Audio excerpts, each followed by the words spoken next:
पुन्हा एकदा नवीन ब्लॉगमध्ये मी माया ठाकरे आपलं स्वागत करते। मी इथं 3 प्रकारच्या मिरच्या घेतल्यात, एक लांब आणि एक सुकी आणि एक कुरफटीची आणि एक जाड सालची। मी इथं बाकीच्या निसून घेतल्यात, बाकीच्या बाकी आहेत। 3 उन्हाने मस्त कडून करून घेतले आहेत।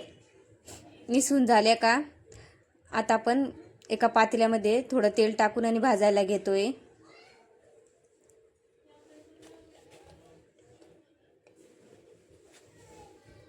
पातेल्यात थोडं तेल टाकलं आहे आणि आता थोडे थोडे करून आणि मिरची पूर्ण भाजून घेते मी।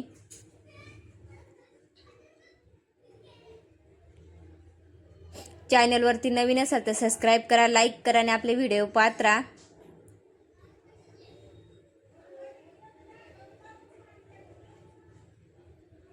अशा पद्धतीचे मी चाळून वाळवून सगळे घेते।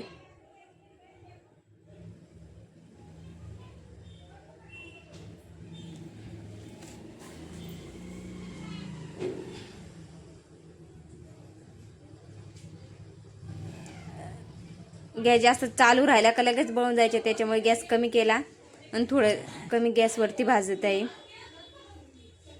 आता थोडं थोडं तिखट लागायला लागलं होतं, त्याच्यामुळे अभिराजला बाहेर पाठवलं।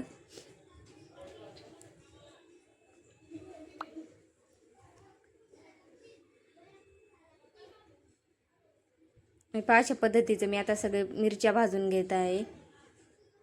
आता आपल्या मिरच्या भाजून झाल्या आहेत, एका मोठ्या पाटीत टाकते। हे पा मिरचीचा कलर पण खूप लाल आहे। आता आपले सगळे मिरच्या भाजून झाले आहेत आणि इथे मी एक डब्यामध्ये मीठ घेते आणि हे हळद 1.5 किलो घेतले। पूर्ण कुडाच आणला होता दुकानावरून, किराणा दुकानावरून, आणि आपण आता दळायला घेऊन जाणार आहोत। 2-3 तासानंतर मी पुन्हा दळून आणले। हे पा आपली हळदचा कलर पण खूप छान आला आहे, दळून झाले, किती छान कलर आले। आणि तिखट एवढे 3 किलो आहे, 1.5 किलो कुडा घेतला होता हळदीचा। 3 किलो जसा घेतला होता तसाच कलर मध्ये कसा छान आला। एका दिवस उन्हात वाळून आणि गिरणीमधून दळून आणला। कुट्यावरून तिखट किती छान दिसते का? कर बंद। पुन्हा भेटूया नेक्स्ट व्हिडिओमध्ये।